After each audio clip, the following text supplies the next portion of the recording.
वो अंतरिक्ष यान जिसने सौर मंडल को देखने का हमारा नजरिया बदल दिया। इसके बारे में बात करते हैं, जानते हैं। ये हमारी प्यारी पृथ्वी है। इसमें आप देखेंगे ये हमारा प्यारा भारत है। नासा द्वारा 1977 में छोड़े गए जुड़वा प्रोब्स में से एक वॉयेजर 1 इस साल नवंबर में पृथ्वी से एक लाइट डे की दूरी पर पहुंच जाएगा, यानी वह दूरी जो प्रकाश एक दिन में तय करता है, लगभग 26 अरब किलोमीटर। नासा अमेरिकी अंतरिक्ष एजेंसी है। जिस तरह से हमारी इसरो है ना, इंडियन स्पेस रिसर्च ऑर्गेनाइजेशन, जिसकी स्थापना 15 अगस्त 1969 में हुई थी, बेंगलोर कर्नाटक में हेडक्वार्टर देखने को मिलेगा। अगर हम लोग नासा की बात करें तो 29 जुलाई 1958 में स्थापना हुई थी। वॉशिंगटन डीसी यूएसए में इसका हेडक्वार्टर देखने को मिलेगा।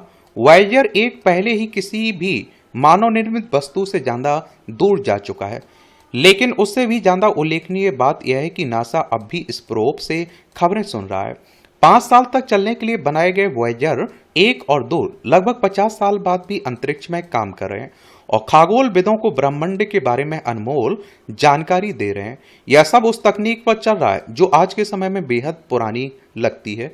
मिशन की मौजूदा प्रोजेक्ट साइंटिस्ट डॉक्टर लिंडा स्पेल्कर ने बीबीसी को बताया कि आपकी कार खोलने वाले की फॉर्म में जितनी मेमोरी होती है उतनी ही वॉयेजर के कंप्यूटरों में है, और यह अपने समय की एक अद्भुत उपलब्धि थी।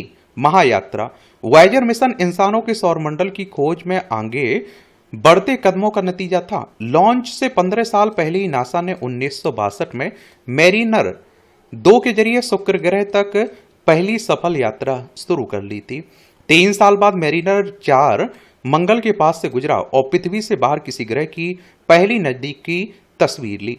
बाहरी 4 विशाल ग्रहों बृहस्पति, शनि, यूरेनस, नेपच्यून तक पहुंचने की योजना तब बनी जब अमेरिकी एरोस्पेस इंजीनियर गैरी फेलेंडो ने 1970 के दशक के अंत में उनकी दुर्लभ स्थिति का अनुमान लगाया और इससे एक संभावित अंतरिक्ष यान को उन्हें ज्यादा आसानी से देखने का मौका मिल सकता था। वैज्ञानिकों ने इसे ग्रैंड टूर या फिर महायात्रा कहा, और उस समय इस क्षेत्र के बारे में हमारी जानकारी बहुत बुनियादी थी। और अंतरिक्ष इतिहासकार और लेखिका एमी सिरा टाइटल कहती है कि प्राचीन यूनानी बृहस्पति और शनि के बारे में जानते थे, लेकिन वे बस रोशनी के धब्बे थे। वह कहती है, लेकिन वॉयेजर मिशन के साथ अचानक हम धुंधले से ग्रहों की अवधारणा से निकलकर हर क्लासरूम में परिचित ग्राफिक्स तक पहुंच गए हैं। नासा का बाहरी ग्रहों तक पहला मिशन पायनियर 10 था, और जिसने 1973 में बृहस्पति के पास से उड़ान भरी, और इसने साबित कर दिया कि मंगल और बृहस्पति के बीच स्थित क्षुद्र ग्रह बेल्ट को सफलतापूर्वक पार करना, लाखों किलोमीटर दूर से पृथ्वी से संवाद करना संभव है। इसकी बहन प्रोब पायनियर 11 ने 6 साल बाद शनि के पास से उड़ान भरी। दोनों प्रोब्स वॉयेजर्स की तुलना में बेहद साधारण थे।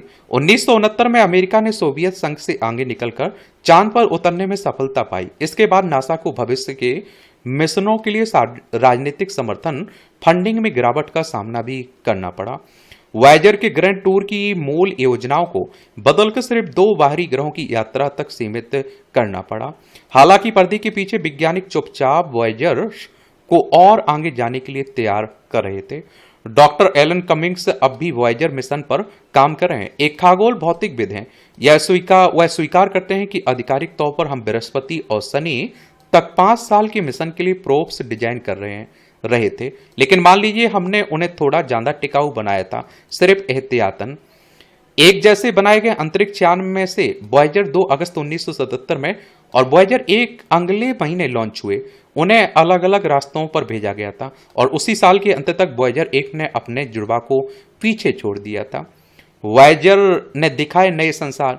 आखिरकार प्रोब्स ने खुद ही अपनी अहमियत साबित की। दुनिया भर के लोग हैरान रह गए जब उन्होंने अंतरिक्ष में अपने आस पड़ोस के बारे में खगोलविदों की पुरानी धारणाओं को बदलना शुरू किया। उदाहरण के तौर पर वॉयेजर 1 ने बृहस्पति के चंद्रमा आयु पर पृथ्वी से बाहर के पहले सक्रिय ज्वालामुखी देखे, और इसने बृहस्पति पर बिजली भी दर्ज की जो हमारे ग्रह से बाहर पहली बार देखी थी। वॉयेजर 2 से आई तस्वीरों ने संकेत दिया कि बृहस्पति के दूसरे चंद्रमा यूरोपा की टूटी फूटी बर्फीले परतें के नीचे तरल पानी का महासागर हो सकता है, और इसकी वजह से आज तक खगोलविदों का अनुमान है कि वहां जीवन भी हो सकता है। कमिंग्स को याद है कि जब उन्होंने पहली बार आयो देखा तो उनकी गर्दन के पीछे के बाल खड़े हो गए थे। वह याद करते हैं, मैं कैंपस में था और वहां वीडियो फीड चल रही थी। आयो अपनी पूरी भव्यता में सामने था और मुझे यकीन ही नहीं हो रहा था। हमारा अपना चांद तो बहुत धूसर और नीरस है और मुझे अंदाजा ही नहीं था कि चंद्रमाओं में इतनी विविधता हो सकती है। मिशन के 4 साल बाद नासा ने तय किया कि वॉयेजर 2 यूरेनस और नेपच्यून तक जाएगा और इसने 1986 और 1989 में उनके पास से उड़ान भरी और ग्रैंड टूर पूरा किया। धुंधला नीला बिंदु। वॉयेजर्स ने अपनी उपलब्धियां चतुरता और तकनीक के मेल से हासिल की। तथाकथित इस स्लिंग शॉट तकनीक ने उन्हें हर ग्रह की गुरुत्वाकर्षण शक्ति का इस्तेमाल करके गति और दिशा बदलने में मदद की ताकि वे अगले लक्ष्य तक पहुंच सकें। इससे नेपच्यून तक की यात्रा का समय 30 साल से घटकर सिर्फ 12 साल रह गया। प्रॉप्स में प्लूटोनियम आधारित न्यूक्लियर बैटरियां लगी थी, लेकिन वे हर साल लगभग 4 वॉट पावर खोते रहे और ज्यादातर वैज्ञानिक उपकरण एक एक करके बंद कर दिए गए।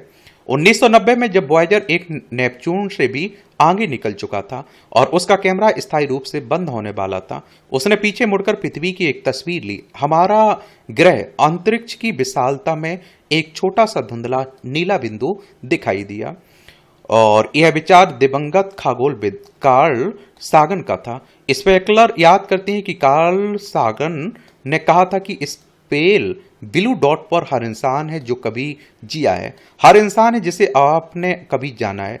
इसी भावना के साथ हमें अपने ग्रह की देखभाल करनी चाहिए। अंतर तारकीय अंतरिक्ष। 2012 में वॉयेजर एक सूर्य की सौर वायु की बाहरी सीमा, जिसे हेलियोस्फीयर कहते हैं, को पार करने वाला पहला मानव निर्मित यान बना। तारों के बीच के या अंतर तारकीय अंतरिक्ष इंटरस्टेलर स्पेस में प्रवेश कर गया और इसका जुड़वा प्रोब 6 साल बाद उसके पीछे आया। दोनों अब भी पृथ्वी को डेटा भेज रहे हैं, जैसे चुंबकीय क्षेत्रों की जानकारी, और अंतरिक्ष के उस क्षेत्र से नई अंतर्दृष्टियां दे रहे हैं जिसे पहले कभी नहीं खोजा गया था।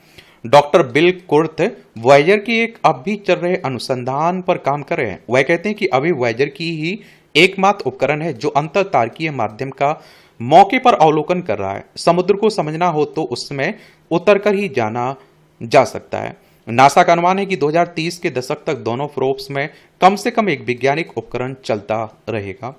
स्पेकुलर वादा करती हैं कि हम मिशन को जारी रखने के लिए जो कुछ कर सकते हैं करते रहेंगे।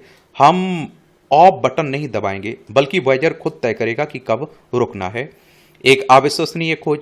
कुर्थ कहते हैं कि वॉयेजर मानवता की सबसे बड़ी खोज का प्रतीक है। यह सचमुच ब्रह्मांड में अपनी जगह समझने की इंसानों की एक साहसिक यात्रा है। उनका मानना है कि वॉयेजर ने दिखाया कि बाहरी ग्रह उतने सरल नहीं है जितना हमने पहले सोचा था और इसने आगे के लिए मिशनों के लिए रास्ता खोला। नासा का यूरोपा क्लिपर पर फिलहाल बृहस्पति के चंद्रमा यूरोपा की ओर जा रहा है, जबकि यूरोपीय अंतरिक्ष एजेंसी के जुपिटर आईसी मून्स एक्सप्लोरर के 2031 में अपने लक्ष्य तक पहुंचने की उम्मीद है। और जहां तक वॉयेजर प्रोब्स का सवाल है, यह सिर्फ पृथ्वी को डेटा भेजने तक सीमित नहीं है। और आप देखिए, हर प्रोब में 12 इंच की सुनहरी परत चढ़ी डिस्क है और जिसमें पृथ्वी के लोगों की 55 भाषाओं में बोले गए अभिवादन, 115 तस्वीरें और हमारे ग्रह का प्रतिनिधित्व करने वाली अनेक आवाजें हैं, जैसे गरज और अलग अलग क्षेत्रों या वायुगों का संगीत। ये डिस्क संभावित बाहरी जीवों के लिए मानवता का परिचय पत्र हैं, अगर वे कभी इन तक पहुंच पाए तो।